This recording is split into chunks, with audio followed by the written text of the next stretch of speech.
Hello everyone. जैसे कि हमारा चैप्टर चल रहा था atom.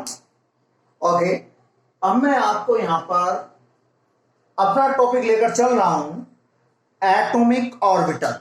Okay, atomic atomic orbital. देखो, एटॉमिक ऑर्बिटल वो स्पेस होता है, यानी कि सेल में इलेक्ट्रॉन जिसके अंदर रहता है। एक्चुअली जैसे कि आप स्टूडेंट हो 11th क्लास के, तो कहां रहते हो आप? अपनी क्लास में। लेकिन आपकी क्लासेस में भी क्या होते हैं देखना, 11th क्लास, पता नहीं 11th साइंस के हो या 11th कॉमर्स के हो, तो क्लास में क्या होती है? सब क्लास। ऐसे यहां पर जो हमारा ये न्यूक्लियस है, न्यूक्लियस का जो सेल है, सेल में भी क्या होते हैं? सब सेल। जैसे आपकी क्लास में सब क्लास। अब सब क्लास में भी आप कहां पर रहते हो, कहां पर बैठते हो? यानी बेंच पर। जो बेंच है जिस पर आप बैठे हो, क्या ये सीट इस बच्चे की है, तो उसकी फिक्स पोजीशन हो गई।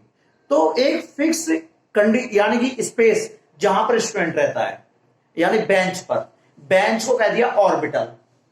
तो और एटॉमिक ऑर्बिटल की डेफिनेशन लिखिएगा, an orbital in 3D region. Okay, an orbital is a an orbital is a 3D region. An orbital is a 3D region in space.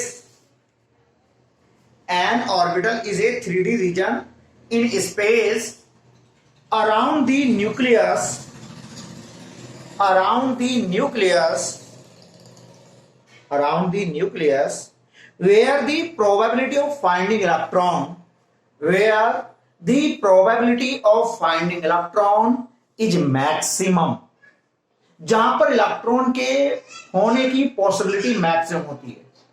Okay, where the probability of finding electron is maximum. Clear? अब यहां पर देखो, ये जो cell है, cell बोल दो या एनर्जी लेवल बोल दो या ऑर्बिट, ठीक है, चाहे तो देखो ऑर्बिट, ऑर्बिट बोल दो या सेल बोल दो, ठीक है, ऑर्बिट या सेल। क्लियर? चाहे तो ऑर्बिट बोल दो, चाहे सेल बोल दो।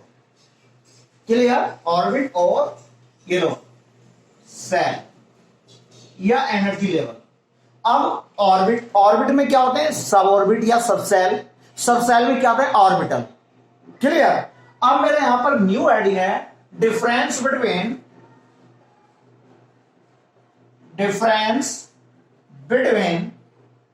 Orbit and orbital. Orbit and orbital, इनमें difference between orbit and orbital. Clear? तो अब आप एक तरफ तो लिख लें ऑर्बिट और एक तरफ लिख लें ऑर्बिटल ऑर्बिट और एक तरफ ऑर्बिटल। क्लियर? ऑर्बिट में नंबर 1 लिखे हैं, देखो दोनों में नंबर 1 लिखना है। पहले ऑर्बिट में लिखो, it is a well defined circular path. It is a well defined circular path. It is a well defined circular path around the nucleus के चारों तरफ, around the nucleus in which electron revolve, जिसमें electron घूमते हैं, in which electron revolve, in which electron revolve, जिसमें electron घूमते हैं।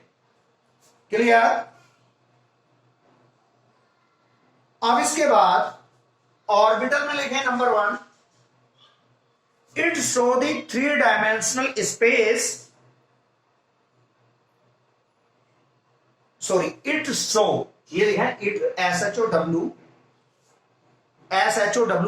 It shows 3 dimensional space, it shows, SHOWS shows 3 dimensional space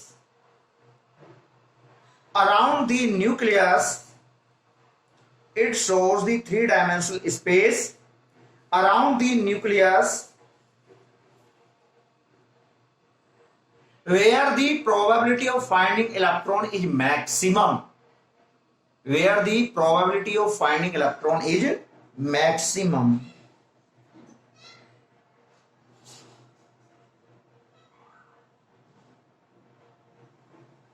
इसके बाद नंबर 2 लिखें। नंबर 2 लिखो, ऑर्बिट में लिखिएगा they do not have any directional characteristics, they do not have any directional, they do not have any directional characteristics, they do not have any directional characteristics. Clear? अब इसमें लिखें except S orbital, except S orbital, except S orbital, except S orbital, all orbitals have directional characteristics, all orbitals have directional characteristics. Okay, एक एक point और लिख लीजिएगा। Number 3 orbit में लिखे नंबर 3, बेटा किसी भी सेल में जो इलेक्ट्रॉन होते हैं 2n² होते हैं। जैसे मैं बात करूं 2n², देखो ये n = 1, n = 2, n = 1 पुट करूं तो 1 का स्क्वायर यानी 2 इलेक्ट्रॉन। फर्स्ट सेल में 2 इलेक्ट्रॉन होते हैं जैसे ये, दूसरे में 2 का स्क्वायर, यहां पे 8 इलेक्ट्रॉन होते हैं। तो लिखिएगा नंबर 3 में ऑर्बिट में लिखें every orbit have 2n², every orbit have 2n² electrons, every orbit have 2n² electrons, here n = 1 2 3 ... जरा 1 2 3 बनते चले जाएंगे। ठीक है, ये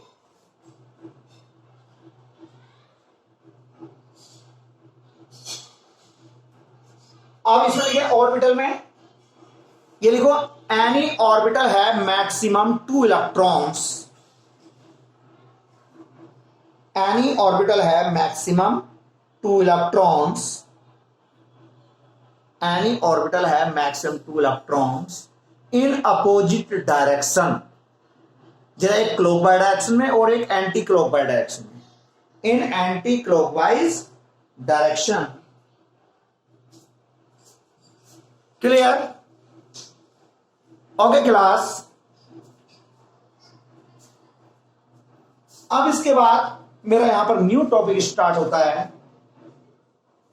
quantum numbers. Okay, my new topic is quantum numbers. लेकिन क्लास मैं चाहूंगा क्वांटम नंबर पर बेस्ड मैं अलग आप लोगों के साथ यानी डिफरेंट वीडियो बनाऊं, जिससे कि टोटल क्वांटम नंबर्स का टॉपिक मेरा एक वीडियो में हो जाए। तो ठीक है, अभी मैं यहां पर क्वांटम नंबर्स को एक तरह से मिस कर रहा हूं। अब देखो जैसे बात आती है यहां पर मैं लेकर चल रहा हूं अभी shapes of orbital. Okay, shapes of orbital. देखो एक्चुअली जो ऑर्बिटल्स होते हैं, देखो अभी तो आप ये ध्यान कर लीजिएगा, orbitals S P D F ये हमारे ऑर्बिटल्स होते हैं। क्लियर? और ये हमें बातें पता लगेंगी क्वांटम नंबर्स में, लेकिन अभी मैं क्वांटम नंबर्स टॉपिक स्टार्ट ना कराकर, ठीक है, या फिर एक काम करते हैं, हम यहां पर अपनी एक्सरसाइज में बेस्ड कुछ क्वेश्चंस न्यूमेरिकल्स मैं आपके सामने लेकर चल रहा हूं। उसके बाद क्वांटम नंबर्स कराऊंगा, तब जाकर मैं ऑर्बिटल्स पर चलूंगा। इस तरह से एक तरह टॉपिक का सीक्वेंस मेरा गड़बड़ा जाएगा। तो मैं आपकी एनसीईआरटी से कुछ क्वेश्चंस यहां पर लेकर चल रहा हूं। ओके क्लास, देखो भाई क्वेश्चन नंबर एक्सरसाइज में 2.1 calculate number of electrons which will together weigh 1 gram. Okay, question number 2.1 का फर्स्ट पार्ट, आपकी एक्सरसाइज 2.1 का फर्स्ट पार्ट। ओके, 1 ग्राम में कितने इलेक्ट्रॉन्स होते हैं बेटा? मास ऑफ 1 इलेक्ट्रॉन, देखिएगा, mass of 1 electron 9.1 into 10 to the power minus के 31 किलोग्राम, राइट? ओके, हाँ, ओके, तो हमें कैलकुलेट क्या करना है? Total number of electrons in 1 gram. देखो इतने किलोग्राम मास होता है, मैंने इसे ग्राम में कन्वर्ट कर लिया, 9.1 into 10 to the power minus के 31 इंटू 1000 ग्राम। ओके, 1 किलोग्राम में 1000 ग्राम होते हैं। 9.1 into 10 to the power 3, power कम कर दो, माइनस का 28, ओके, ग्राम। अब टोटल मास कितने हैं? Total mass 1 gram. हमें 1 ग्राम में number of electrons in 1 gram. Okay, तो total mass upon mass of 1 electron का mass. Total mass 9.1 into 10 to the power minus का 28 अपॉन मास ऑफ 1 इलेक्ट्रॉन, ये रहा total mass 1 gram, total mass 1 gram, mass of 1 electron 9.1 into 10 to the power minus का 28 ग्राम, right? तो देखो 1.91 calculate कर लेना आप, 10 की पावर माइनस ऊपर जाकर क्या प्लस में 28, इतने इलेक्ट्रॉन्स। ओके, तो ये मेरा आंसर है। Second part, calculate the mass and charge on 1 mole of electron. देखो 1 मोल इलेक्ट्रॉन पर चार्ज कितना है और 1 इलेक्ट्रॉन का मास कितना है। 1 मोल मींस एवोगैड्रो नंबर। ओके, तो 2.1 का सेकेंड पार्ट, हाँ 2.1 का सेकेंड पार्ट, हाँ, total electron equal 1 mole electron की बात कर रहा है। 1 मोल का मतलब 6.022 into 10 to the power 23 electrons. अब इन 1 मोल इलेक्ट्रॉन्स पर चार्ज, देखो यह आता है टोटल मास। चलो मास ऑफ 1 इलेक्ट्रॉन, 1 इलेक्ट्रॉन का mass 9.1 into 10 to the power minus 31 kilogram. Okay, total mass of 1 mole electron, total mass of 1 mole electron, total mass of 1 mole electron, देखिएगा total mass of 1 mole electron, भाई 1 मोल में इतने electron, 1 electron का mass इतना 6.022 into 10 to the power 23 into 9.1 into 10 to the power minus 31 kilogram में मेरा answer आ जाएगा। Okay, 6.022 into 9.1 into, देखो ये 10 की पावर, हाँ 10 की पावर कितना, देखो ऊपर माइनस का 8, ओके, तो ये जो भी आएगा 10 की पावर माइनस का 8, इतने किलोग्राम। अब टोटल चार्ज देखो, देखिएगा total charge on 1 mole electron. देखो 1 इलेक्ट्रॉन पे चार्ज जो होता है, ठीक है, वो होता है, मैं यहां पर लिख दूं ब्रैकेट में 1.6 into 10 to the power minus का 19 कूलम। अब 1 इलेक्ट्रॉन पे इतना चार्ज है, ये लो यहां पर मैं शो कर रहा हूं, charge on 1 electron, charge on 1 electron 1.6 into 10 to the power minus का 19 कूलम, ठीक है। नेगेटिव चार्ज होता है, नेगेटिव नेचर है। ओके, चार्ज की नेचर नेगेटिव, इलेक्ट्रॉन पे नेगेटिव चार्ज होता है। अब इसके बाद, लेकिन हमें यहां पर नेचर से मतलब नहीं है, बस बताना टोटल चार्ज कितना होगा। Total charge on 1 mole electron, 1 mole का मतलब 6.022 into 10 to the power 23 1 electron का charge 1.6 into 10 to the power minus के 90 कूलम। ओके, अब देखना ये जो आएगा 96,500 कूलम आ जाएगा। मैंने डायरेक्ट इसकी कैलकुलेशन कर दी, ठीक है, क्योंकि ये फैराडे नंबर है। ये क्या है? Faraday number. 12th क्लास में टॉपिक, इसे क्या बोलते हैं? Faraday number. फैराडे नंबर या फैराडे कांस्टेंट, ठीक है, 96500 कूलम। लेकिन जो पूरा होता है 96487 होता है, इतने कूलम। लेकिन याद रखने के पॉइंट ऑफ व्यू से 96500 कूलम से ले लिया है। ओके, तो क्लास ये बहुत अच्छा हमारा क्वेश्चन था 2.1। अब इसके बाद मेरा जो क्वेश्चन है, question number 2.2, calculate total number of electrons present in 1 mole of methane. 1 mole methane में total number of electrons, note हो गया ना। इसके बाद 2.2 का फर्स्ट पार्ट, ओके, जल्दी से देखिएगा 2.2 का फर्स्ट पार्ट। हाँ, total number of electrons in 1 mole of methane molecule. Calculate total number of electrons present in 1 mole of methane. Okay, 1 mole of methane, 1 mole of methane molecules, या ठीक है 1 मोल में ये लो 1 मोल ऑफ मीथेन का मतलब 6.022 into 10 to the power 23 molecules. Clear? 1 mole of methane 6.022 into 10 to the power 23 molecules. हाँ, देखना 1 मोल में इतने मोलिक्यूल्स, ये 23 है, 23 मोलिक्यूल्स। अब देखना 1 मोलिक्यूल में, इन 1 molecule, number of electrons in 1 molecule of methane, और भाई methane CH4, number of electrons, number of electrons। बेटा कार्बन में कितने इलेक्ट्रॉन, जो एटॉमिक नंबर है उतने इलेक्ट्रॉन होते हैं, 6 इलेक्ट्रॉन। हाइड्रोजन में 1 इलेक्ट्रॉन, तो 4 हाइड्रोजन 4 इंटू 1, यानी कि 10 इलेक्ट्रॉन होते हैं 1 मोलिक्यूल में। 1 मोलिक्यूल में 10 इलेक्ट्रॉन, टोटल मोलिक्यूल्स कितने? तो टोटल नंबर ऑफ इलेक्ट्रॉन्स, हाँ, total number of electrons equal multiply 6.022 into 10 to the power 23 into 10, 6.022 into 10 to the power 24 electrons. Clear?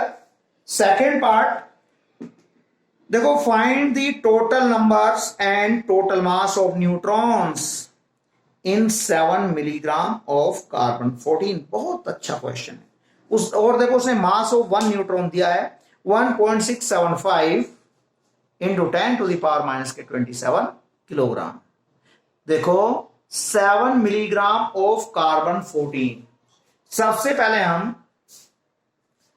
पहले हम 7 मिलीग्राम में number of carbon 14 atoms count करेंगे। Find the total number भाई carbon 14 के total, यानी कितने carbon 14 है 7 मिलीग्राम में। Second part total mass of neutrons, और हमें 1 न्यूट्रॉन का मास दिया 7 मिलीग्राम ऑफ कार्बन 14। देखिएगा 7 मिलीग्राम, हाँ, सेकेंड पार्ट है 7 milligram of carbon 14, 7 milligram of carbon 14। बेटा देखो कार्बन 14 मैंने 14 ग्राम लिख दिया, मोल कॉन्सेप्ट पे चल पड़ा। ये 1 मोल कार्बन 14 का मास है, ठीक है, मास ऑफ 1 मोल कार्बन 14, ठीक है, 1 मोल कार्बन 14 का मास है। अब ये हमारा क्या, एटम, ये हमारा क्या है, एटम। तो 14 ग्राम में number of atoms 6.022 into 10 to the power 23 atoms. बेटा 14 ग्राम में इतने एटम्स, राइट। अब देखो हाँ, तो तो इन 14 ग्राम, इन फर्स्ट पार्ट, इन 14 ग्राम, या 14 ग्राम को मैं कह दूं इक्वल 14 ग्राम पे क्या कह सकता हूं भाई, 1 ग्राम में 1000 मिलीग्राम। ओके, ये लो 14,000 मिलीग्राम। ठीक है, चाहे तो 14 ग्राम कह दो या 14,000 मिलीग्राम। ये लो, in 14,000 milligram M G milligram, number of carbon 14 atoms. चाहो तो 14 ग्राम लिखो या 14,000 मिलीग्राम, बात एक है। कितने atom? 6.022 into 10 to the power 23 atoms, right. और 1 मिलीग्राम में, इन 1 milligram, number of carbon 14 atoms equal 6.022 into 10 to the power 23 upon 14,000, upon 14,000। लेकिन हमें कैलकुलेट किसमें करना है? 7 मिलीग्राम में, इन 7 मिलीग्राम। ठीक है, number of carbon 14 atoms 6.022 into 10 to the power 23 upon 14,000 into 7। Clear? इसे हम सोल्व कर लेंगे। 3 पावर कम हो जाएंगी, 7 1 जा, 2 जा, चलो 000, मैंने 3 पावर कम कर दी, इक्वल देखिएगा 3.011, 3.011 into 10 to the power, into 10 to the power 20। ठीक है, carbon 14 atoms, carbon 14 atoms. Clear? 3.011 into 10 to the power। हाँ, थोड़ा देखो ये वीडियो, देखो ये देखिएगा, आप लोग देख सकते हो, इन 7 मिलीग्राम भाई नंबर ऑफ कार्बन 14 एटम्स। ठीक है, मैं शो कर रहा हूं ये। भाई एक बात बताइए, आप लोग ये तो आसानी से कैलकुलेट कर लोगे ना भाई, 7 मिलीग्राम में इंटू 7, और देखो इतनी कैलकुलेशन आ जाएगी, 3.011 into 10 to the power 20 carbon 14 atoms. भाई मुझे फर्स्ट का आंसर तो ये है 3.011 10 टू द पावर 20। ठीक है, इतने कार्बन 14 एटम्स होंगे। अब इसके बाद अब इसके बाद मुझे क्या करना है? मुझे यहां पर कैलकुलेट करना है कितने नंबर ऑफ अभी इतने तो कार्बन 14 एटम्स, लेकिन उससे पूछा क्या है? Find the total number and total mass of neutron. Sorry, अभी मेरा ये करेक्ट आंसर नहीं है। जो मैं बात कर रहा हूं, इतने जो न्यूट्रॉन्स आए, ये लोग मैं ऊपर शो कर रहा हूं।